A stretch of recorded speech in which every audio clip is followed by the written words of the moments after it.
தியானத்தினுடைய தலைப்பு விட்டு விலகு. நாம் விட்டு விலக வேண்டிய காரியங்களை குறித்து இன்றைக்கு நாம் தியானிக்கும்படியாக வாலிபர்களுக்கு மாத்திரமல்ல, வந்திருக்கிற நம் ஒவ்வொருவருக்கும் கூட கர்த்தர் பேசும்படியான ஒரு வார்த்தை. இந்த வாலிபர் ஆராதனையிலே வந்திருக்கிற உங்கள் யாவரையும் நான் வரவேற்கிறேன். நேரம் கடந்து போய் கொண்டிருக்கிறது. கிட்டத்தட்ட இப்பொழுது நேரம் சரியாக 8:55. 1 மணி நேரத்துக்குள்ளே நான் முடிக்கிறேன், அல்ல அதற்கு முன்னதாகவே முடிக்க நான் பிரயாசப்படுகிறேன். ஆண்டவர் நல்ல ஒரு சீதோஷண நிலையை நமக்கு கொடுத்திருக்கிறார். எனவே டயர்டு இருக்காதுன்னு நினைக்கிறேன். நல்ல ஏசியில் உட்காந்துருக்க மாதிரி உட்காந்துருக்கிறோம். ஹல்லேலூயா சொல்லுவோம். ஹல்லேலூயா சத்தம் இல்லை. ஹல்லேலூயா நல்ல ஹல்லேலூயா ஹல்லேலூயா. நம்ம பிள்ளைங்க வர்ஷிப் பண்ணிட்டு சோர்ந்து போய் உட்காந்துருக்குறாங்க போலுக்கு. ஹல்லேலூயா சொல்லுவோமா. ஹல்லேலூயா ஹல்லேலூயா. விட்டு விலக வேண்டும் என்று வேதம் நமக்கு சொல்லுகிறது. தவறான ஐக்கியத்திலிருந்து, தவறான நண்பர்கள் வட்டாரத்திலிருந்து சிலர் செல்வந்தர்களோடு, பணக்காரர்களோடு ஒரு ஐக்கியம் வைத்துக்கொள்ள விரும்புவாங்க. அப்படிப்பட்ட ஐக்கியமும் ஆண்டவர் விரும்பாத ஒரு ஐக்கியமாக இருக்கிறது. அவர்கள் செலவழிப்பார்கள், பணத்தை தவறாக பயன்படுத்துவார்கள். சிலருடைய பெற்றோர் சம்பாதித்ததை பிள்ளை அழைத்து வருவான். அப்படிப்பட்டவர்களோடு நாம் ஐக்கியம் வைக்கும் பொழுது நாம் வாழுகிற நம்முடைய வாழ்க்கையும் நம்முடைய குடும்பத்தையும் பெற்றோரையும் வெறுக்கும்படியான ஒரு நிலைக்கு நாம் தள்ளப்படுவோம். ஒரு சில குடும்பங்களில் அப்படி தான். பெற்றோரை பார்த்து ஒரு அம்மா என்கிட்ட சொன்னாங்க, என் பையன் கேட்குறான்ட்ட கேள்வி, என்ன நீங்கள் வச்சுக்கிறீங்க வீடு, என்ன வச்சுருக்கிறீங்க எனக்கு சேர்த்து, எனக்கு ஏதாவது ஒரு வண்டி வாங்கி தரீங்களா? என் ஃப்ரெண்ட்ஸ் எல்லாம் வண்டி வச்சுருக்கிறானுங்க, பெரிய பெரிய வண்டி, 2 லட்ச ரூபா 3 லட்ச ரூபா வண்டி. அந்த மகன் அந்த பெற்றோரை பார்த்து கேட்குறான், நீங்களாம் எனக்கு ஒரு பெற்றோரா, எனக்கு அப்பா அம்மாவா, என்ன செய்கிறீங்க நீங்கள்? அவர்கள் உழைத்து அந்த உழைப்பிலே அவர்கள் குடும்பத்தை நடத்துகிற ஒரு சூழ்நிலையில் இருக்கிறார்கள். ஆனால் இந்த மகன் கேட்க காரணம் என்னென்னா, இவனுக்கு இருக்க ஃப்ரெண்ட்ஸ் எல்லாம் கொஞ்சம் பணக்கார ஃப்ரெண்ட்ஸ். அதனால் அவங்கள போலவே இவனும் இருக்கணும் என்பதனால பெற்றோரை பார்த்து கேட்கிற கேள்வி, என்னை எதுக்கு நீ பெத்த, இப்படி இந்த குடும்பத்தில் வந்து நான் பிறந்துக்கிறேன் பாரு அப்படின்னு அவன் கேள்வி கேட்குறான் அந்த மகன். அதனால தான் நாம் விலக வேண்டிய ஐக்கியம் நம்முடைய தகுதிக்கு ஏற்ற, குறிப்பாக ஒரு தேவனுடைய பிள்ளையாக, ரட்சிக்கப்பட்ட பிள்ளையாக நாம் இருப்போம் என்று சொல்லும் பொழுது நாம் நம்முடைய கிறிஸ்துவுக்குள்ளே இருக்கிற பிள்ளைகளோடு நாம் அதிக ஐக்கியத்தை நாம் வைத்துக்கொள்ள வேண்டும். ஹல்லேலூயா ஹல்லேலூயா. 3 விதமான கூட்டத்தை குறித்து பைபிள் சொல்லுது. 3 விதமான கூட்டம் நமக்கு தெரியும். சங்கீத புஸ்தகம் 1வது சங்கீதத்தில் 1வது வசனமே என்ன சொல்லுது? 3 விதமான கூட்டத்தை குறித்து சொல்லிட்டு என்ன சொல்லுது? நடக்காத, நிற்காத, உட்காராத, அப்படின்னா செய்யாத. இந்த வசனத்தை வாசிக்கலாமா?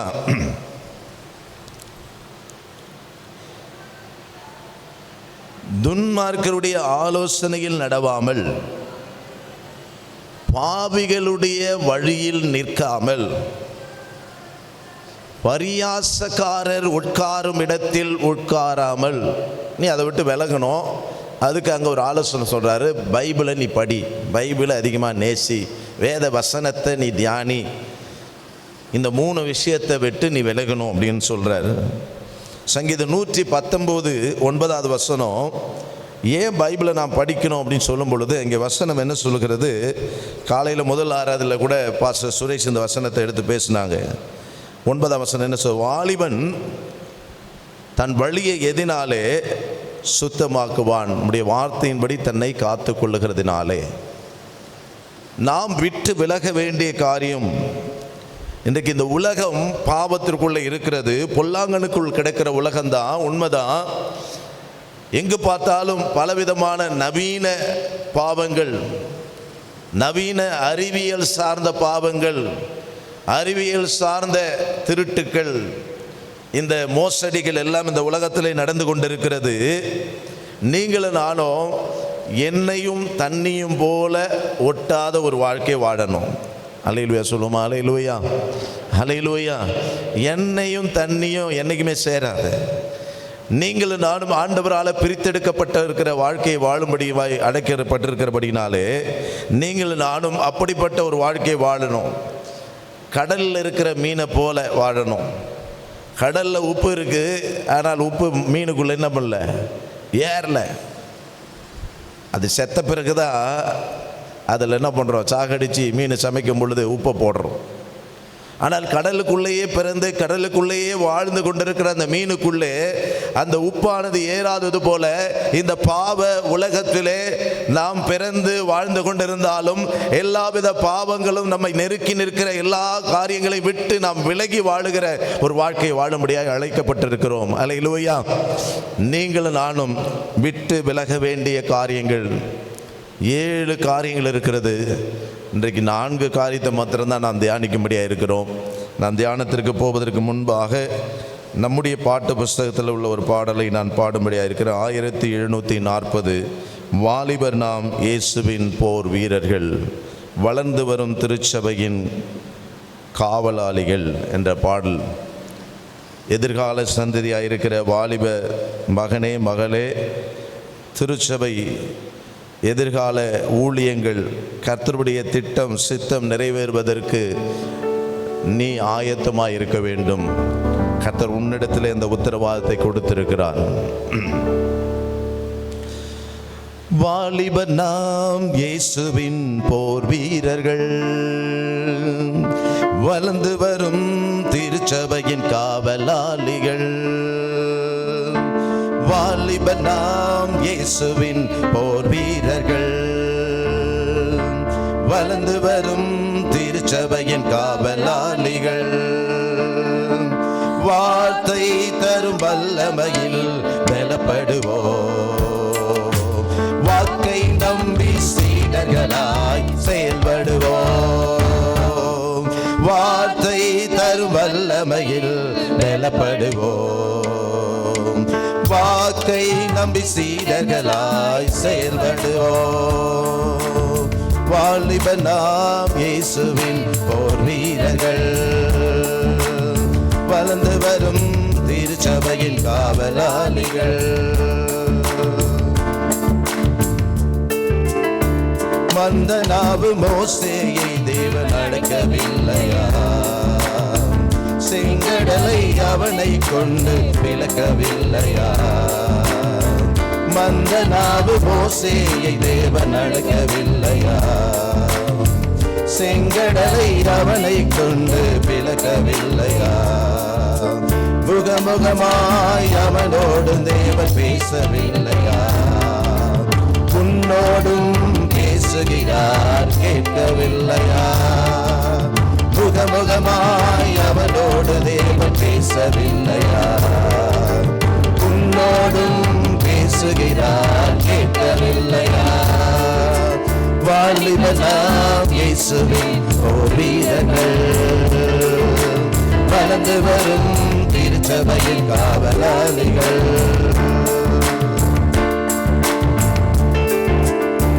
குற்றமன சாட்சியினால் குன்றி போனவர், தற்கொலைக்கும் போதைக்கும் அடிமையானவர். குற்றமன சாட்சியினால் குன்றி போனவர், தற்கொலைக்கும் போதைக்கும் அடிமையானவர். அற்புதராம் சிலுவை நாதர் அன்பை அறிந்திட, நண்பர்களாக நாமும் அவருக்கு உதவிடுவோம். அற்புதராம் சிலுவை நாதர் அன்பை அறிந்திட, நண்பர்களாக நாமும் அவருக்கு உதவிடுவோம். வாலிபர் நாம் இயேசுவின் போர் வீரர்கள், வளர்ந்து வரும் திருச்சபையின் காவலாளர்கள்.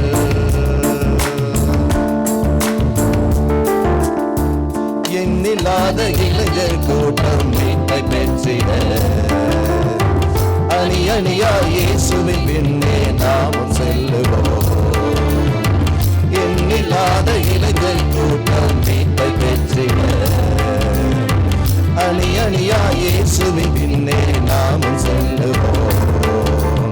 கண்ணீர் சிந்தி கதறி ஜெபிக்கும் கள்ள வீரனாய் மண்ணில் விழுந்த கோதுமை மணியாய் மாறிடுவோம். கண்ணீர் சிந்தி கதறி ஜெபிக்கும் கள்ள வீரனாய் மண்ணில் விழுந்த கோதுமை மணியாய் மாறிடுவோம். வாலிபனாம் இயேசுவின் போர் வீரர்கள் வளர்ந்து வரும் திருச்சபையில் காவலாளிகள். வாலிபனாம் போர் வீரர்கள் பாடோம் எல்லாரும். வளர்ந்து வரும் திருச்சபையில் காவலாளிகள். வார்த்தை தரும் வல்லமையில் பெறப்படுவோம். வாக்கை நம்பி சீடர்களாய் செயல்படுவோம்.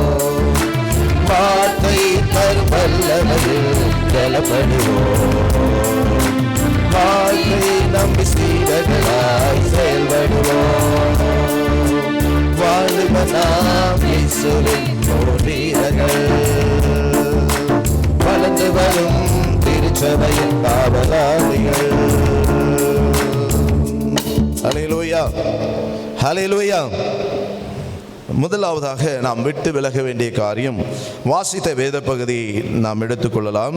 நீதிமொழிகள் 3ஆம் அதிகாரம் 7ஆம் வசனத்தை நாம் வாசிப்போம்.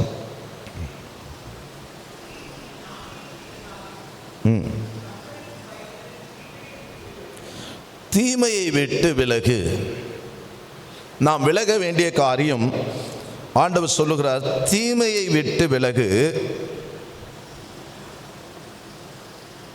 தீமை என்று சொல்லும் பொழுது நிறைய காரியங்கள் இருக்கு. வேதத்தில் உபாகம புஸ்தகத்தில் 19ஆம் அதிகாரம் 19வது வசனம் 19 நம்ம பஸ் ரூட்டு வாசிங்க.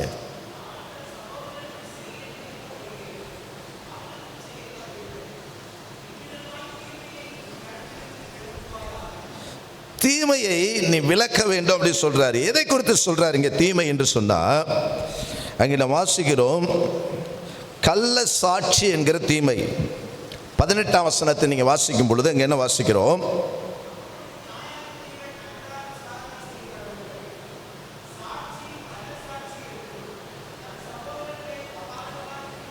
அபாண்டமாய் குற்றம் சாட்டுகிற கள்ள சாட்சி, தவறான சாட்சி, பொய் சாட்சி.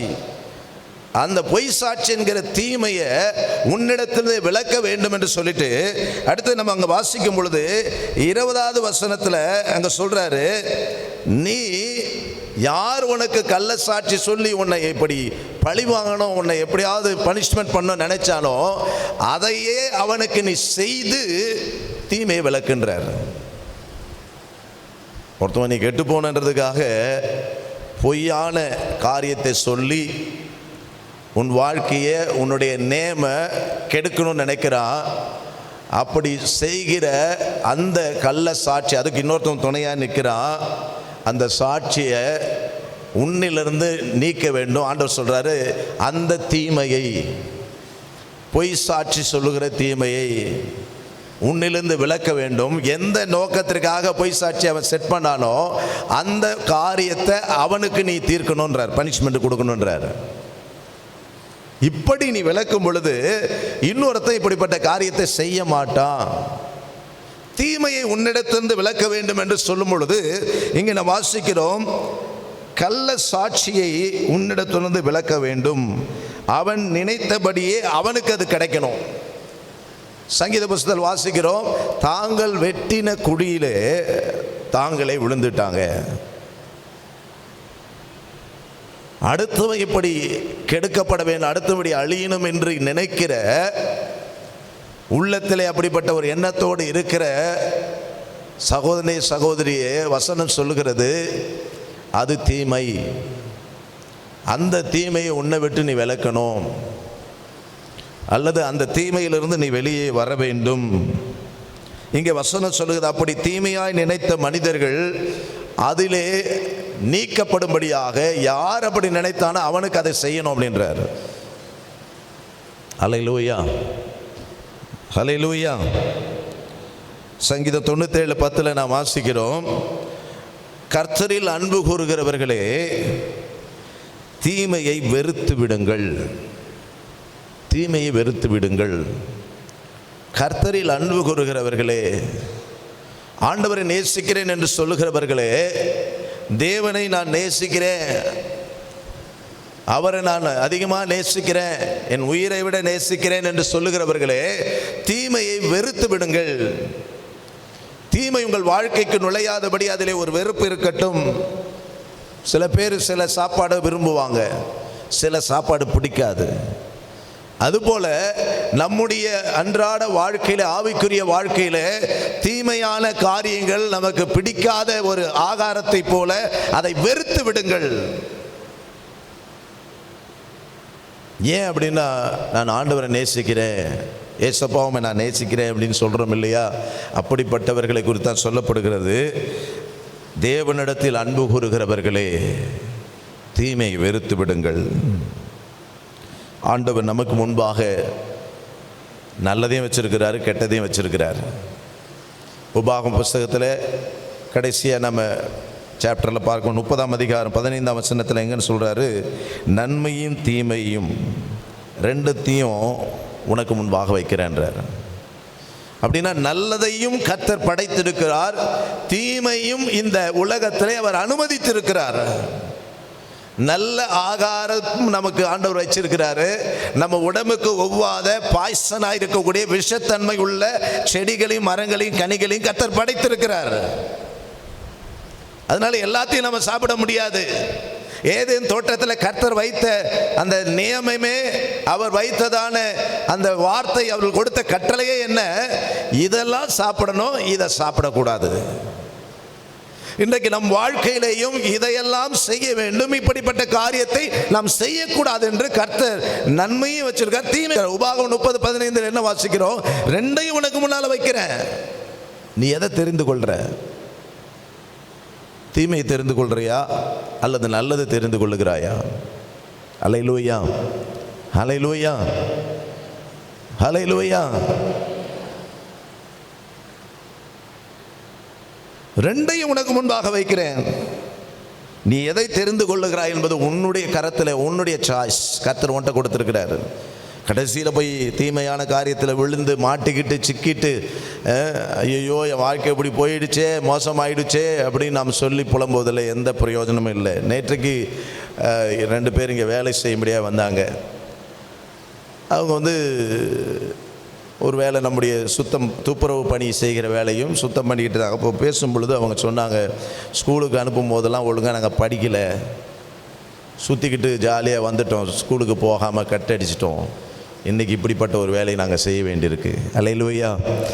எந்த வேலையும் செய்ய முடியாத, அருவருக்கிற வேலையை செய்யும்படியாக நாங்கள் தள்ளப்பட்டிருக்கிறோம் என்று நேற்று அவங்க சொன்னாங்க.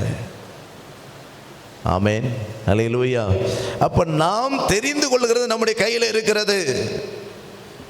அவர்கள் படிப்பை என்ன பண்ணிட்டாங்க? அலட்சியமாக விட்டுட்டாங்க, நல்லதை விட்டுட்டாங்க, ஜாலியாக சுற்றுறது என்ஜாய் பண்ணிகிட்டு இருந்தாங்க. அன்றைக்கு அவர்களுக்கு அது ஜாலியாக இருந்துச்சு, இன்றைக்கு அவர்கள் அதை குறித்து வருத்தப்பட்டு கொண்டிருக்கிறார்கள். அதில் என்ன பிரயோஜனமும் இல்லை. அப்போ ஆண்டவர் ரெண்டுத்தையும் உன் கண்ணுக்கு முன்னால் உன் கையில் கொடுக்கிறார்.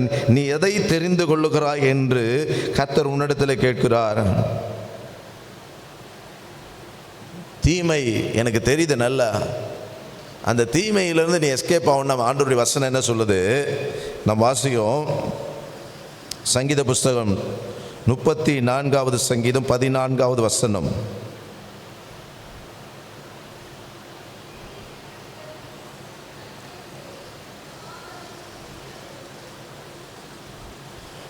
தீமை உன்கிட்ட வராமல் இருக்கணும் அப்படின்னா நீ நல்லது செய். அல்லேலூயா, அல்லேலூயா. தீமை உன்ட்ட வராமல் இருக்கணும், தீமையில் நீ சிக்கிக்கொள்ளாமல் இருக்கணும்னா நல்லதையே செய்ய ஆரம்பி. நல்ல காரியங்களை எல்லாம் செய். உலகத்தில் நல்ல காரியம் நிறையா இருக்குது, தீமையான காரியமும் நிறையா இருக்குது. ஆனால் எதை நீ தெரிந்து கொள்கிறாய் என்பதை உன் கையில் கொடுத்துக்கிறாரு. எல்லாமே உனக்கு முன்பாக இருக்கு. நீ எதை தெரிந்து கொள்ள போகிறாய் என்பதை கர்த்தர் இந்த காலையில் நம்மிடத்தில் கேட்கிறார். ஹல்லேலூயா, ஹல்லேலூயா. நல்லதையே நான் சொல்லவும் செய்யவும் உள்ளத்தை என்று உறுதிப்படுத்தும் ஐயா. நல்லதையே நான் சொல்லவும் செய்யவும் உள்ளத்தை என்று உறுதிப்படுத்தும் ஐயா.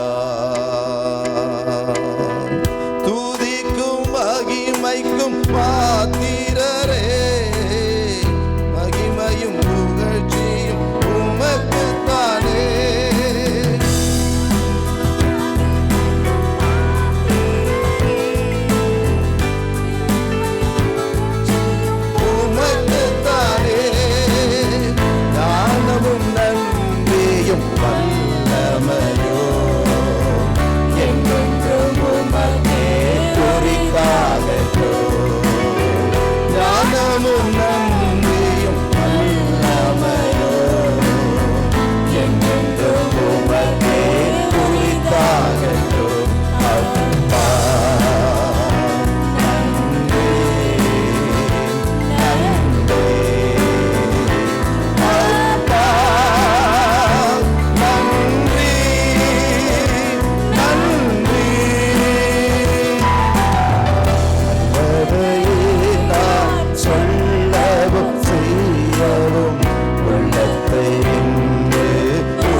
இங்கே நாம் வாசிக்கிறோம், தீமை நம்மில் வராதிருக்க நன்மை செய் அப்படின்றார்.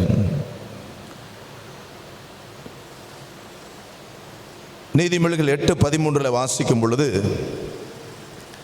தீமையை வெறுப்பது தான் கர்த்தருக்கு பயப்படுகிற பயம். நான் கடவுளில் அன்பு கூறுறேன் அப்படின்னு சொன்னால் தீமை வெறுக்கணுன்றார். ஆண்டவரை நேசிக்கிறேன்னு சொல்லும்போது தீமை வெறுத்துடுன்றார். அப்படி நீ தீமை வெறுக்கிற அப்படின்னு சொன்னால் நீ கடவுளுக்கு பயப்படுற மகனா மகளா வாழ்வே. அல்லேலூயா சொல்லுமா? அல்லேலூயா, அல்லேலூயா. இந்த வசனம் அதை தான் சொல்லுகிறது, தீமையை வெறுப்பதே கர்த்தருக்கு பயப்படுகிற பயம். சரி, தீமையை விட்டு நான் விலகிறதுனால எனக்கு என்ன ஆசீர்வாதம்? 2 காரியங்களை நாம் பார்க்கும்படியாக இருக்கிறோம். நாம் வாசித்த அந்த வேத பகுதியிலேயே நீதிமொழிகள் புஸ்தகம் 3ஆம் அதிகாரத்தில் 8வது வசனத்தை வாசிக்கலாம்.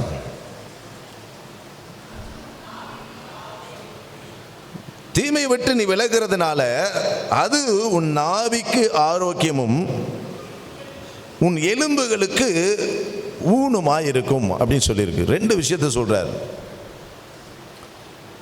நீ தீமை விட்டு விலகும் போது பிசிக்கலா உன் சரீரத்திற்குரிய ஆசீர்வாதத்தை அல்லது சுகத்தை கர்த்தர் தரார். நாபி அப்படின்னு சொல்லியிருக்கு. நாபின்னா என்னன்னு தெரியுமா உங்களுக்கு? யாருக்காவது தெரியுமா? நாபி அப்படின்னு இருக்கு. நாபிக்கு ஆரோக்கியம் இருக்கு. நாபி என்பதுதான் ஒரு தாய்க்கும் ஒரு சேய்க்கும் உள்ள தொடர்பில் வயிற்றுக்குள்ளே இருக்கும்போது இருக்குது. எது அதை கட் பண்ணி தான் எடுப்பாங்க. தாயும் சேயும் பிரித்து எடுக்கிறாங்க இல்லையா? தொப்புள் கொடி, தொப்புளுக்கு தான் நாபின்னு பேர். அப்போ நாபிக்கு ஆரோக்கியம் என்று சொல்லும்போது உன் வயிற்று பகுதியில் உனக்கு ஒரு சுகம் உண்டாகும், ஆரோக்கியம் வர வேண்டும் என்று சொன்னால் நீ தீமை விட்டு விலகி இருக்க வேண்டும். தீமை விட்டு விலக வேண்டும். ரெண்டாவது அங்கே சொல்றாரு, எலும்புக்கு ஊனமா இருக்கும். உன்னுடைய போன், எலும்பு ஸ்ட்ரென்த்தா இருக்கும். உன்னுடைய எலும்பும் உன்னுடைய வயிற்று பகுதியில் இருக்கிற அந்த தொப்புள் கொடி உறவு, அதனால தான் உனக்கு ஆகாரம் வந்து உன்னுடைய நீ தாயின் வயிற்றில் இருக்கும் போது கருவானது வளருவதற்கு வழியாக இருந்த ஒரு இணைப்பு பாலமாக இருந்தது தான் இந்த தொப்புள். சொல்லுவாங்க வயிற்றில் இருக்கும் தொப்புள் கொடி சுத்திக்கிச்சு, குழந்தை டேஞ்சர்லாம் இருக்குது. டேஞ்சர். ஒரு தாய்க்கும் சேய்க்கும் வயிற்றிலே வளருவதற்கு வேண்டிய எல்லா விதமான போஷாக்கும் சத்தும் செலுத்தப்படுகிற சென்றடைகிற ஒரு வழியாக இருக்கிறது தான் தொப்புள் கொடி. அந்த தொப்புள், அதை தான் சொல்கிறேன் நாபி. நாபி என்று சொன்னால் ஆங்கிலத்தில் நேவல், NAVEL, நேவல், நாபி. அது தொப்புள் கொடியை குறிக்குது.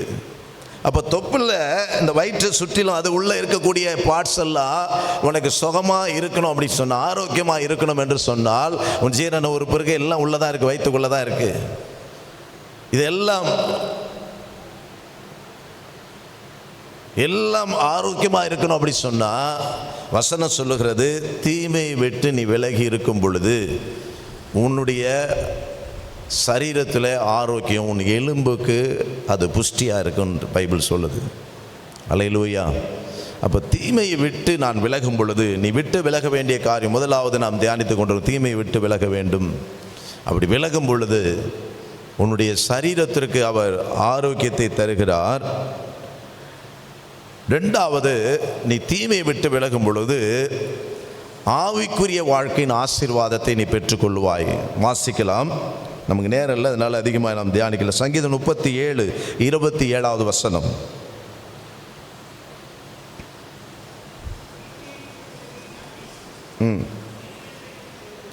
என்றென்றைக்கும் நிலைத்திருப்பாய். அப்படின்னா அழியாத இட்டர்னல் லைஃப், நித்திய வாழ்க்கையை நீ பெற்றுக்கொள்வாய். பரலோக ராஜ்யத்திலே நாம் அழியாத ஒரு வாழ்க்கை வாழப்போகிறோம். அந்த வாழ்க்கையை வாழ்வதற்கு நீ தீமையை விட்டு விலகினா, முதல்ல பார்த்தோம் பிசிக்கலாக உனக்கு ஆண்டவர் எலும்புகளை நல்ல பலத்தோட நிரப்புறாரு, ஊனமாக அது என்னைக்கு காஞ்சி போகாத உலர்ந்து போகாத தன்மையை கர்த்தர் கொடுக்கிறாரு.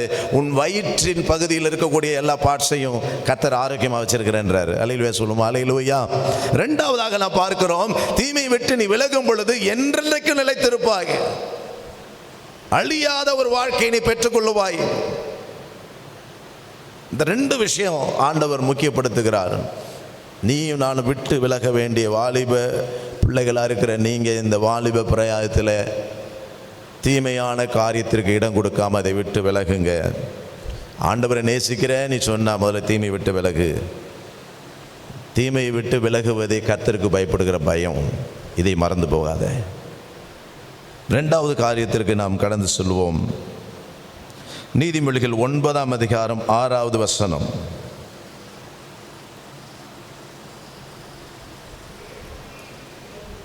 பேதமையை விட்டு விலகுங்கள். அது என்ன பேதமைன்னா என்னது? பைபிளில் நான் வாசிக்கும் போது அந்த பேதமைக்கு ஆங்கிலத்தில் ஃபூலிஷ், மூடத்தனம், முட்டாள், மூடத்தனம் அல்லது அறியாமைன்னு சொல்லலாம். அறியாமை சொன்னால் இன்னசென்ட்னு சொல்கிறோம். அதாவது இதுதான் தீமைனே தெரியல, இதுதான் நல்லது கெட்டதுன்னு தெரியல அப்படின்ற ஒரு சூழ்நிலை. பேதமையை விட்டு விலகு. தீமை விட்டு விலகணும். இன்னசென்ட்டாகவும் இருக்கக்கூடாது, அதே நேரத்தில் முட்டாளாகவும் இருக்கக்கூடாது. மூடத்தனத்தை விட்டு விலகணும். ஏன்னா ஆண்டவருடைய பிள்ளைங்க, ஆண்டவர் ஞானத்தை கொடுக்கிறார், அறிவை கொடுக்கிறார். தேவன் நமக்கு பயமுள்ள ஆவியை கொடுக்காம தெளிந்த புத்தி உள்ள ஆவியை தராரு. தெளிவில்லாமல் இருக்கிற, குழப்பத்தோடு இருக்கிற அப்படிப்பட்ட ஒரு வாழ்க்கையை நீ நானும் வாழக்கூடாது. ஆண்டவர் சொல்கிறார், அதை விட்டு விலகுன்றார். அல்லேலூயா, அல்லேலூயா, அல்லேலூயா. வேதத்தில் நாம் உதாரணத்தை நாம் பார்க்கும்படியாக இருக்கிறோம். ஆண்டவராகிய இயேசு கிறிஸ்துவின் சீஷர்கள் அப்படி இருந்தாங்க.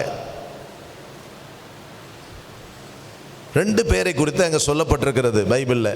ஆனால் நமக்கு தெரியும், அதிகமாக பார்த்தீங்கன்னா ஒருத்தர் அடிக்கடி எல்லாத்துலேயும் முன்னாடி வந்து நிற்பார். யார்? இயேசுவோடைய சீஷரில் பேதுரு. பேதுரை குறித்து பார்க்குறோம். எதுனாலும் டக்குன்னு முன்னாடி வந்து எல்லாத்துக்கும் பதில் சொல்லுவார். எல்லாத்துலேயும் முந்திரி கொட்டையை போல இருப்பார். அப்போஸ்தலர் நடபடிகள் 4ஆம் அதிகாரம் 13ஆம் வசனத்தை வாசிக்கலாம்.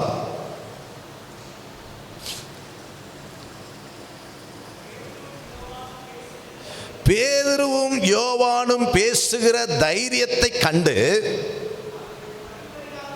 அவர்கள் படிப்பறிவில்லாதவர்களும் பேதமை உள்ளவர்களும்.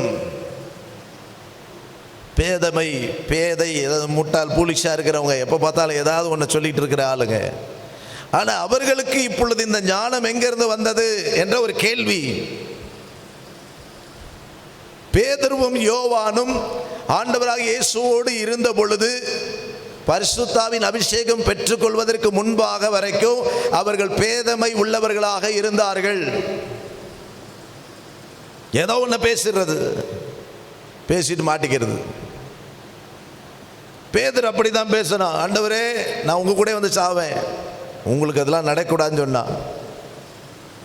எதை நம்மால் செய்ய முடியுமோ அதை நாம் சொல்லாதபடி நம்முடைய தகுதிக்கு மீறி நாம் பேசுகிற வார்த்தைகள் கூட பேதமையான முட்டாள்தனமான வார்த்தை தான். அல்லேலூயா, அல்லேலூயா. பிள்ளைங்க சொல்லுவாங்க, நான் 100க்கு 100 வாங்கிடுவேன் மார்க்கு. என்ன சொல்லுவாங்க? 100க்கு 100. அவங்களுக்கு தெரியும், அவங்க கெப்பாசிட்டி அவங்களுக்கு தெரியும். ஆனால் உள்ள ஆசை இருக்குது, எல்லாருக்குமே ஆசை இருக்கும். சொல்லிவிடுவாங்க. ரிசல்ட் வந்த உடனே கம்மியாக வந்திருக்கும். சில பேர் அழுதுன்னு உட்காந்துருப்பாங்க, நான் நல்லா தான் எழுதினேன், எனக்கு மார்க் போடாமல் விட்டான்.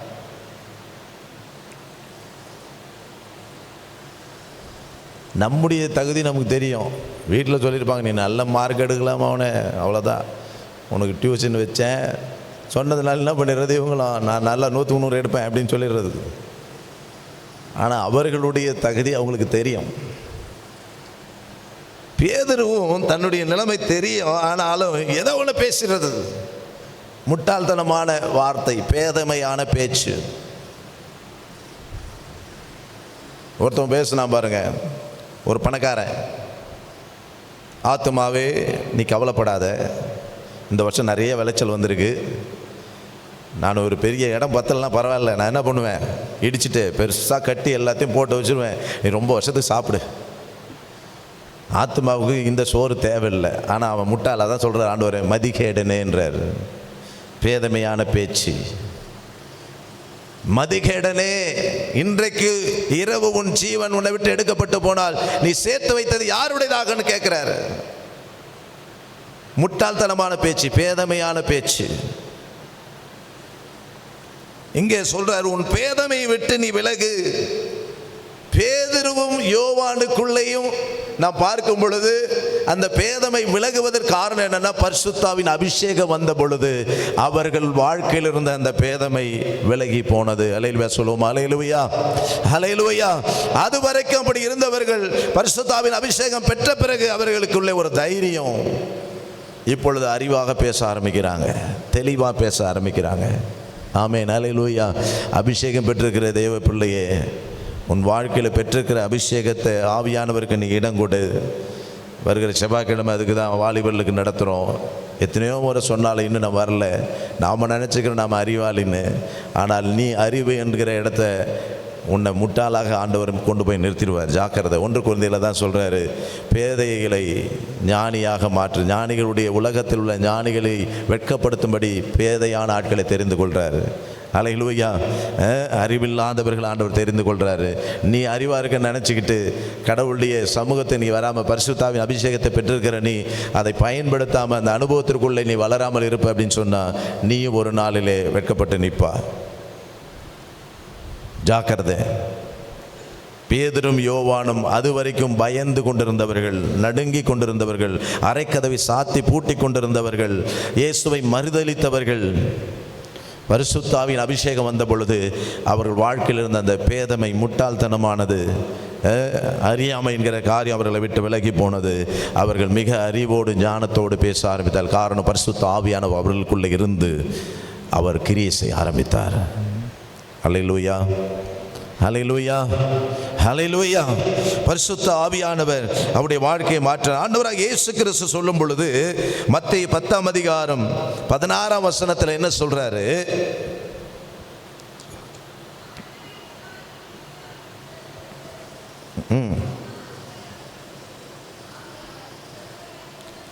சர்ப்பங்களை போல வினா உள்ளவர்களாயிருங்க,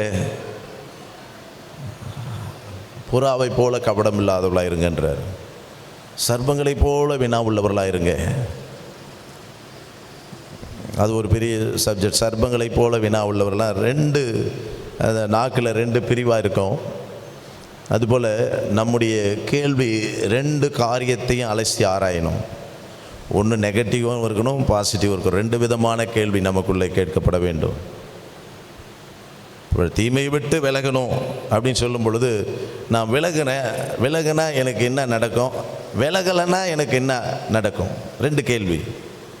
தீமை விட்டு விலகினால் எனக்கு என்ன கிடைக்கும், தீமை விட்டு விலகாமல் இருந்தால் எனக்கு என்ன கிடைக்கும்? 2 கேள்வி. ஒன்று நெகட்டிவ், ஒன்று பாசிட்டிவ். இப்போ 2 விதமான கேள்வியை இங்கே நாம் கேட்க வேண்டும் என்று ஆண்டவராக இயேசு கிறிஸ்து சொல்லுகிறார். சர்ப்பங்களைப் போல வினா உள்ளவர்களாக இருங்க. அப்போ பேதமையாக இருந்த பேதுருவும் யோவானையும் குறித்து அங்கே நாம் வாசிக்கிறோம். அவர்களுக்குள்ளே பரிசுத்த ஆவியானவரை பெற்றதினாலே, அவருடைய பலத்தினாலே ஞானமும் தைரியம் அவர்களுக்கு கிடைத்தது. அவர்கள் மிக புத்திசாலியாக அவர்கள் பேசுகிறாங்க, தைரியமாக பேசுகிறாங்க. அங்கே இருந்த மக்கள் எல்லாரும், ஏற்கனவே அவங்கள பார்த்துக்கிட்டு இருந்தவங்க இப்போ சொல்கிறாங்க, எப்படி இவங்களுக்கு இவ்வளோ ஞானம் வந்துச்சு, எப்படி இவங்களுக்கு இவ்வளோ தைரியமாக பேசுகிறாங்க, இது வரைக்கும் இப்படி பேச மாட்டாங்களே, முட்டாள்தனமாலாம் பேசிகிட்டு இருப்பாங்க, பேதமையாக இருந்தவங்க தானே, இன்றைக்கு இப்படி இவர்களுக்கு இந்த ஞானம் கிடைத்தது என்று சொல்லும்போது அந்த வசனத்தில் நாம் வாசிக்கிறோம். அவர்கள் பரிசுத்தாவி பெற்றுக்கொண்டதுனால. 2ஆம் அதிகாரத்தில் நீங்கள் வாசிக்கும் பொழுது, அப்போஸ்தலர் நடவடிக்கைகள் 2ஆம் அதிகாரம், திருப்பிக் கொள்ளுமா, 2ஆம் அதிகாரம் எடுங்க. 2ஆம் அதிகாரத்தில் 14வது வசனமா பாருங்கள். 14வது வசனம் வாசிங்க. அப்பொழுது பேதுரு 11 கூட நின்று நோக்கி உரத்த சத்தமாய், யூதர்களே, எருசலேமில் வாசம் பண்ணுகிறவர்களே, ஜனங்களே, நீங்கள் எல்லாரும் அறிந்து கொள்ளுவீர்களாக, என் வார்த்தைக்கு செவி கொடுங்கள். சொல்லிட்டு தான் அங்கே எல்லாத்தையும் அப்படியே சொல்லிட்டு வர்றாரு. ஜீவாதிபதியை கொலை செய்தீர்கள், தேவன் அவரை உயிரோடு எழுப்பினார் என்று. ஜீவாதிபதியை கொலை செய்தீர்கள். அந்த தைரியம் எப்படி வந்துச்சு? 12 பேர் இருக்கிறாங்க, ஆனால் பேதுரு இப்பொழுது எழுந்து நின்று பேசுகிறாரு. படிப்பறிவு இல்லாதவர் தான், ஆனால் பரிசுத்த ஆவியின் பலம் வந்த பொழுது அவருக்குள்ளிருந்த பேதமை, முட்டாள்தனமான காரியங்கள் எல்லாம் விலகி போயிடுச்சு. அல்லேலூயா சொல்லுமா? அல்லேலூயா, அல்லேலூயா. அதனால தான் ஆவியின் அபிஷேகத்தில், பரிசுத்த ஆவியின் பெற்றிருக்கிற நீங்கள் நானும் அதில் ஒவ்வொரு நாளும் நிரம்பும் பொழுது நாம் முட்டாள்தனமான வாழ்க்கை வாழ மாட்டோம். அதை விட்டு விலகி வாழும்படியாக ஆவியானவர் நம்மை நடத்துவார். இங்கே வசனம் இருக்குது பாருங்கள். உம்முடைய நல்ல ஆவி என்னை சொல்லுங்கள் செம்மையான வழியிலே நடத்துவாராக, சரியான பாதையில் நடத்துவார். உன் வாழ்க்கையில் இருக்கிற மூடத்தனங்களுக்கு நீ இடம் கொடுக்க மாட்டாய். 3வது காரியத்துக்கு நாம் வருவோம். மூன்றாவது காரியம் 2 தீமோத்தேயு புஸ்தகம் 3ஆம் அதிகாரம் 5வது வசனம்.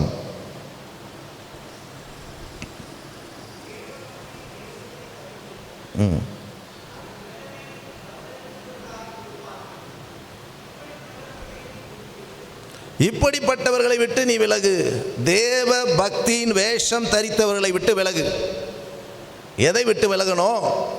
மூன்றாவது, தேவ பக்தி வேஷம் தரித்தவர்களை விட்டு விலகு. கடைசி காலத்தில் அந்த வசனம் நீங்கள் ஆரம்பிக்கும் போது முதல் வசனத்தில் வீட்டில் படிச்சிங்கன்னா கடைசி காலத்தில் மனுஷன் எப்படி இருப்பாங்க அப்படின்னு சொல்லிட்டு வர்ற பட்டியலில் இங்கே சொல்கிறாரு, தேவ பக்தியின் வேஷத்தை தரித்து அதன் பலனை மறுதலிக்கிற ஒரு கூட்டம். அப்படின்னா வெளியில் வேஷம் இருக்கும், பக்தியாக காட்டிக்குவாங்க. வெளிப்புறத்தில் பக்தியின் வேஷம் காட்டுவார்கள். அவங்களுடைய நடக்கை, அவருடைய பேச்சு எல்லாம் இருக்கும். ஆனால் அவருடைய குடும்பத்தில், அவர்கள் தனிப்பட்ட அந்தரங்க ஜீவியத்தில் அதுக்கு எதுக்கும் சம்மந்தமே இருக்காது. அல்லேலூயா, அல்லேலூயா.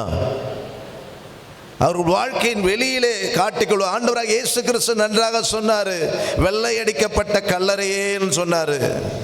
வேத பாரகர்களையும் பரிசேயர்களையும் அந்த ஆசாரியர்கள் இருக்கிற பிரதான ஆசாரியர்கள்லாம் பார்த்து சொன்னார், வெள்ளை அடிக்கப்பட்ட கல்லறையே, காப்பு நாடாவை கட்டிக்கிறீங்க, நல்ல அங்கேயே போட்டுக்கிறீங்க, வெளியில் போனால் எல்லாரும் உங்களை ரெஸ்பெக்ட் பண்ணணும்னு நினைக்கிறீங்க. ஆனால் நீங்கள் என்ன பண்ணுறீங்க? உள்ளே என்ன இருக்குன்றார்? எலும்பு கூடு தான் இருக்குன்றார். நாத்தம் பிடிச்ச வாழ்க்கை, வெளிப்புறமான ஒரு தோற்றம். இன்றைக்கு அநேக ஊழியக்காரர்கள் அப்படி தான் இருக்காங்க. அநேக ஊழியக்காரர்கள் அப்படி தான் இருக்கிறாங்க. 1 தீமோத்தேயு 1 அதிகாரம் 9ஆம் வசனத்தில் வாசிக்கும் பொழுது நியாயப்பிரமாணம் யாருக்கு கொடுக்கப்பட்டது அப்படின்னா, அந்த வசனத்தில் வாசிக்கிறோம்,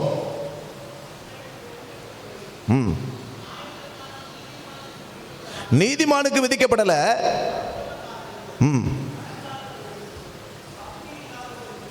பக்தி இல்லாதவர்களுக்கு தான். பக்தி இல்லாத மனுஷன், அங்கே இருக்க அடங்காதவன், தாய் தகவனுக்கு கீழ்ப்படியாதவன், பெற்றோரை அடிக்கிறவன், அப்படி நிறைய இருக்கு. யாருக்கு நியாயப்பிரமாணம் கொடுக்கப்பட்டது? அங்கே சொல்றது பக்தி இல்லாதவனுக்கு, ஆண்டவர் மேல பக்தி இல்லாதவனுக்கு. இங்கே சொல்லப்பட்டிருக்கு தேவ பக்தியின் வேஷத்தை தரிக்கிற கூட்டம், அதின் பலனை மறுதலிக்கிற கூட்டம்.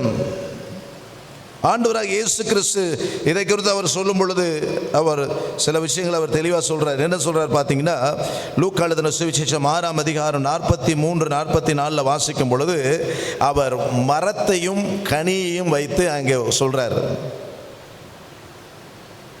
ஒரு மரம் மாமரம் பேர் இருந்தால் போதாது, அதில் மாங்காய் காய்க்கணும். கொய்யா மரம்னு பேர் இருந்தால் போதாது, அதில் என்ன இருக்கணும்? கொய்யாப்பழம் காய்க்கணும்.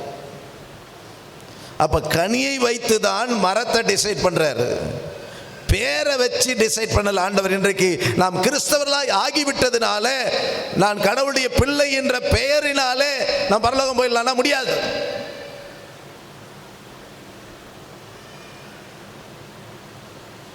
அப்ப வெளி வேஷத்தினால, இன்றைக்கு பெயர் மாற்றப்பட்டதுனால நான் கிறிஸ்தவன், நான் பரலோகம் போயிடுவேன் என்ற நமக்குள்ள ஒரு மூடத்தனமான ஒரு நம்பிக்கை இருக்கும் அப்படின்னு சொன்னா அது செல்லாது, அது வேஸ்ட், வீண்.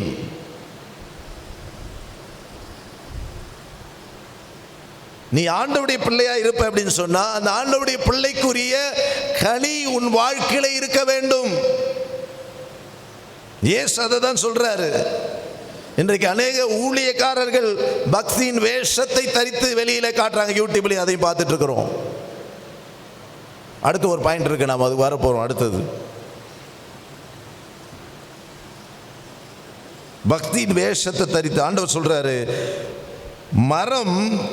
மரத்தினுடைய பெயரை வைத்தல்ல, அதில் வருகிற கனியை வைத்து தான் அதுக்கு பேர். அங்கே சொல்றாரு இன்னொரு சுவிசேஷத்தில்,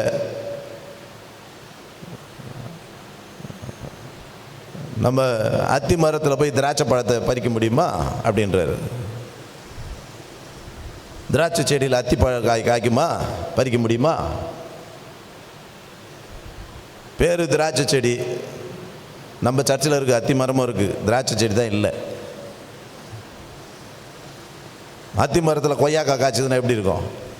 என்னன்னு சொல்லுவீங்க? என்ன மரம்னு சொல்லுவீங்க? அதை சொல்லுங்கம்மா. சில யூடியூப்பில் போடுறான், என்னென்னமோ மரத்தெல்லாம் கட் பண்ணி வச்சுட்டு அதில் ஒரு காய் காய்க்கிற மாதிரி போடுறான். ஆனால் நீங்கள் பார்த்தீங்கன்னா அதை ஒட்டு வைக்கிறான். அந்த ஒட்டுன மேலே உள்ளதில் மட்டும் அந்த காய் தான் வரும்.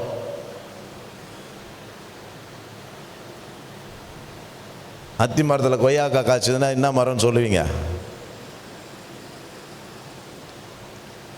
கொய்யா மரம் இருக்குது, கொய்யா மரத்தில் அத்தி பழம் காய்க்குதுன்னா என்னன்னு சொல்லுவீங்க? இது ஏதோ கோளாறு, இது ஏதோ கோளாறு, இது என்னன்னு தெரியல, இது டூப்ளிகேட், இது என்ன மரம்னே சொல்கிறது, எந்த கேட்டகரியில் சேர்க்கறது? இதை எதுலேயும் சேர்க்க முடியாது போ. ஏன்னா அது இயற்கைக்கு அப்பாற்பட்ட ஒரு காரியமாக மாறுது. இன்றைக்கு ஆவிக்குரிய வாழ்க்கையில் நீங்களும் நானும், நாம் கிறிஸ்தவர்கள் என்று சொன்னால் அந்த தேவ பக்தியின் அந்த பக்திக்குரிய கிரியை நம்ம வாழ்க்கையில் இருக்கணும். வெறும் வெளியில் மட்டும் வேஷம் போட்டுக்கிட்டு, இன்னொரு விஷயம் சொல்கிறேன் புரியுற மாதிரி, நல்லா ஒயிட் அண்ட் ஒயிட் போட்டுக்கிட்டு சில திருச்சபையில் வெள்ளை யூனிஃபார்ம் ஒயிட் ட்ரெஸ் தான் போடணுன்றாங்க. ஒயிட் ட்ரெஸ் போட்டுக்கிட்டு போகிறாரு, போயிட்டு ஒரு கடையில் போயிட்டு மறைவாக பீடி வாங்கி சிகரெட் பிடிச்சின்னு இருக்கிறாரு.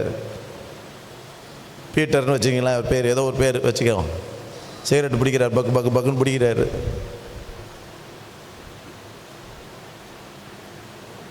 கையில் பைபிள் வச்சுக்கிறாரு. இன்னும் ஐடென்டிஃபிகேஷன், பைபிளும் இருக்குது, ஒரு பக்கம் சிகரெட்டும் இருக்குது. ஒரு கையில் பைபிள், ஒரு கையில் சிகரெட்டு. அவர் என்னன்னு சொல்லுவாங்க? பார்க்குறவன் டூப்ளிகேட் கிறிஸ்தவன். அவன் யாரவன்? வேஷம் போட்டுக்கிறான், அவ்வளோதான். ட்ராமாவில் வேஷம் போடுற மாதிரி ட்ரெஸ்ஸை போட்டுக்கிறான், கையில் பைபிளை வச்சுக்கிறான். ஏன்னா இன்றைக்கி சினிமாவிலேயும் நடிக்கிறார்கள் சில பேர், கிறிஸ்தவ படங்களில், ஆவண படங்களில் நடிக்கிறாங்க. அவர்கள் காசுக்கு நடிக்கிறாங்க. அவர் காசுக்கு பைபிளை பற்றி வசனத்தை டைலாக் சொல்கிறாங்க. சத்தியத்தை தேடி ஒளியை தேடின்றதுலாம் சாருகாசன் ஒருத்தர் நடிச்சுக்கிறார், நல்லா பேசுவார், சூப்பராக. ஆனால் அவர் இந்து தான். நம்ம உடனே அவர் பேசணும், அப்பா ஒரு கிறிஸ்டியனாக மாறிட்டார். மாறல, துட்டுக்காக நடிக்கிறார். டைலாக்லாம் பேசுவார் சூப்பராக. அப்போ அவர் கிறிஸ்தவன் சொல்ல முடியுமா? சொல்லுங்கள். அவனுடைய கனியினாலே அறிவீர்கள். 1 பேதுரு 4:18 நாம் வாசிக்கும் பொழுது அங்கே பேதுரு ஒரு கேள்வி வைக்கிறார். இதே பேதுரு சொல்றார், என்ன கேள்வி வைக்கிறாரு? நீதிமானே ரட்சிக்கப்படுவது அரிதானால் பக்தி இல்லாதவனும் பாவியும், ரெண்டும் பாரு, நல்லா கவனிங்க. பாவின்ற ஒன்று இருக்கு, பக்தி இல்லாதவன். ஏன் சொல்றாரு அப்படின்னா, இவன் கிறிஸ்துவனா மாறிட்டான், ஆனால் பக்தி இல்லாத ஒரு வாழ்க்கையை வாழறான். நல்லா கவனிங்க. பாவி ஒரு கேட்டகரி, இன்னொரு கேட்டகரி கிறிஸ்டின் ஆயிட்டான், பக்தி இல்லாமல் வாழறான், வேஷம் போடுறான். அல்லேலூயா, அல்லேலூயா. வேஷம் போடுறான், பக்தியின் வேஷத்தை போட்டு கொண்டிருக்கிறான்.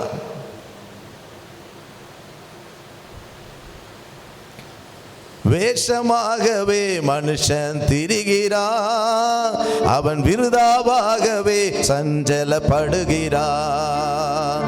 வேஷமாகவே மனுஷன் திரிகிறான், அவன் விருதாவாகவே சஞ்சலப்படுகிறான். ஆஸ்தியை சேர்க்கிறான், ஆஸ்தியை சேர்க்கிறான், அவனியிலே வாழ்கிறான். ஆனாலும் யாரதை வாரிக்கொள்வான் என்றறியான், ஆனாலும் யாரதை வாரிக்கொள்வான் என்றறியான். உலகம் இருக்கையிலே வாழ்ந்திடுவான், உலகம் முழுவதையோ நீ ஆதாயமாக்கினாலோ உந்தன் ஆத்துமாவை நீ நஷ்டப்படுத்தினாலே, உந்தன் ஆத்துமாவை நீ நஷ்டப்படுத்தினாலே லாபம் ஒன்றும் உனக்கில்லையே, லாபம் ஒன்றும் உனக்கில்லையே, லாபம் ஒன்றும் உனக்கில்லையே. பொல்லாத காலம் இது, பொல்லாத காலம், பொல்லாத காலம் இது, பொல்லாத காலம்.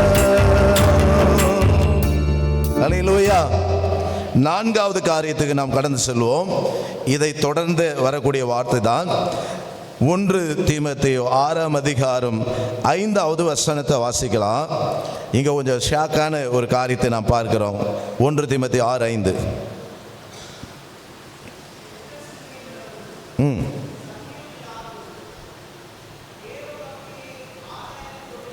தேவ பக்தியை ஆதாய தொழிலாக கருதுகிறவர்களை விட்டு நீ விலகுற. தேவ பக்தியை அது என்ன ஆதாய தொழில்? அதான் சொன்ன, சிலர் ஆண்டவர் வச்சு நல்ல சூப்பர் பிஸ்னஸ் பண்ணுறாங்க. அந்த பிஸ்னஸுக்கு நாம் கூட்டாளியாக போயிடுறோம். எப்படி அப்படின்னு கேட்டிங்கன்னா, அந்த சர்ச்சுக்கு அதுக்கு நம்ம காணிக்கை அனுப்புகிறோம். 1. 2வது அவங்க நடக்கிற கூட்டங்களில் போய் நம்ம என்ன பண்ண உட்கார்றோம். இல்லை நம்ம யூடியூப்பில் நம்ம மொபைலில் பார்க்குறோம், வியூஸ் கொடுக்குறோம் அவங்களுக்கு. அது மூலமாக அவங்களுக்கு ஒரு வருமானம் வருது. நான்லாம் போகிறதில்ல பாஸ்டர், அதெல்லாம் நான் இதோடு சரி, பார்க்கறதோடு சரி. ஆனால் ஏதோ ஒரு சில காணிக்கை அவங்க கேட்குறாங்க, அதில் போடுறாங்க, நான் அனுப்பி விட்றேன். அப்படி வசனம் என்ன சொல்லுகிறது? தேவ பக்தி ஆதாய தொழிலாக கருது. இன்னைக்கு பிஸ்னஸ் பண்ணுறாங்க, ஊழியத்தை ஏசப்பாவை பிஸ்னஸ் பண்ணுறாங்க.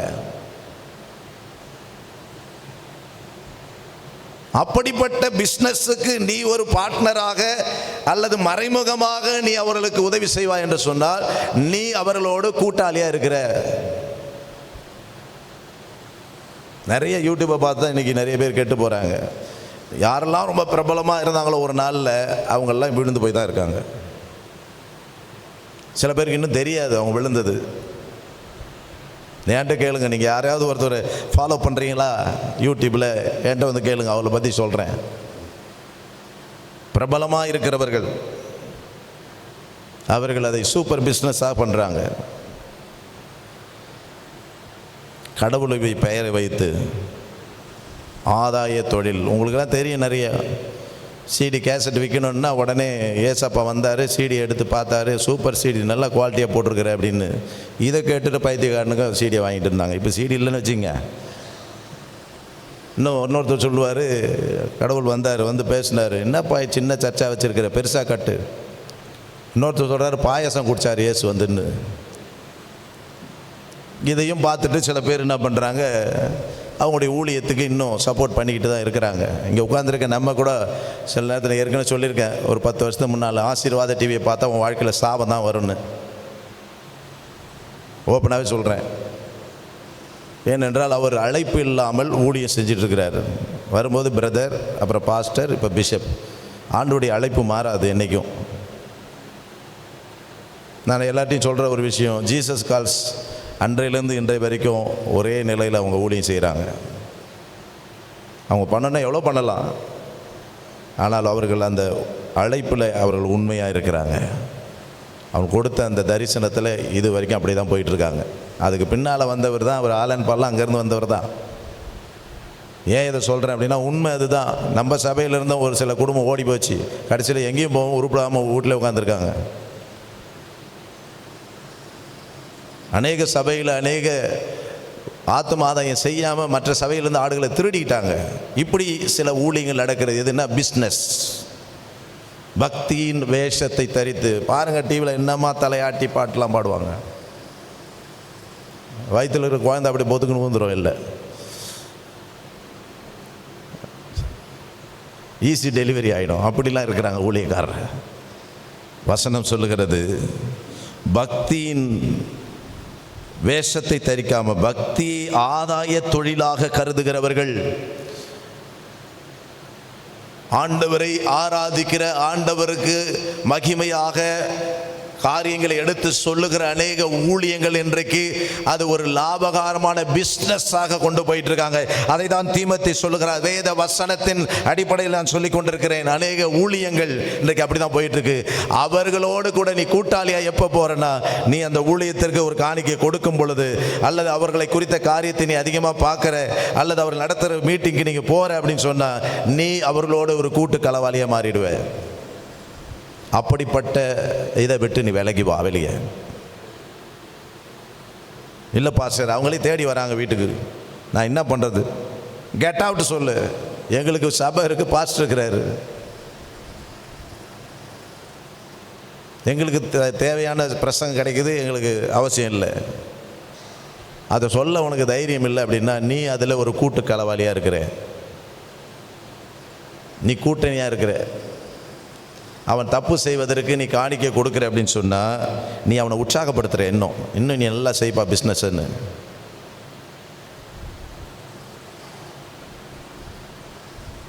அவர்களுடைய ஆதாயத்தில் உனக்கு பங்கு கொடுக்க மாட்டாங்க. ஆனால் அவர்கள் நடிக்கிற பக்தியின் வேஷம், பக்தி ஆதாய தொழிலாக வைத்து அதை செய்து கொண்டிருக்கிற அவர்களுக்கு நீ ஆதரவு கொடுக்கிறவராக இருக்கிற.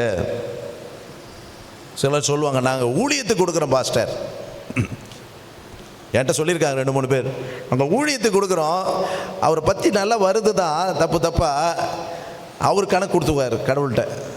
நான் என்ன பண்ணுறேன், ஊழியத்துக்கு கொடுக்குறேன். நீ கொடுக்குறதுனால தான் அவன் இன்னும் நல்லா தாராளமாக இருக்கான். நீ கொடுக்குற நிறுத்து, அவன் ஆட்டோமேட்டிக்காக ஒடுங்கி போயிடுவான், இனி பேச மாட்டான். அப்படி நமக்கு தெரியும், நிறைய ஊழியக்காரில் அப்படி ஆகி என்னென்ன பட்டிருக்காங்கன்னு தெரியும். ஜெயிலுக்கெல்லாம் போயிட்டு வராங்க அப்பப்போ. காரணம் என்ன, நாம் ஊழியத்துக்கு கொடுக்குறோம், அதனால் ஆண்டவருக்கு தானே கொடுக்குறோம். அவர் தப்பாக யூஸ் பண்ணால் அவர் கணக்கு கொடுக்கட்டும் என்று என்கிட்ட 2-3 பேர் ஆர்குமெண்ட் பண்ணியிருக்காங்க.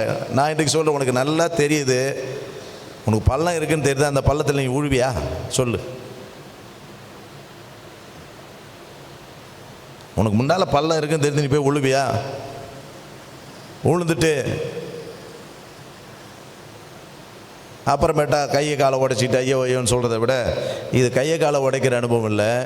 நீ அவர்கள் செய்கிற பாவத்திற்கு கூட்டாளியாக போகிற, மறைமுக கூட்டாளி, அதான் இன்டைரக்ட் பார்ட்னர். நீ அவர்களை தாங்குகிறதுனாலே, காணிக்கை கொடுக்கறதுனாலே அவர்கள் இன்னும் உற்சாகமாக செய்கிறாங்க பிஸ்னஸ்ஸு. ஆண்டவர் பேரை வச்சு, பக்தியை வச்சு பிஸ்னஸ் செய்கிறாங்க.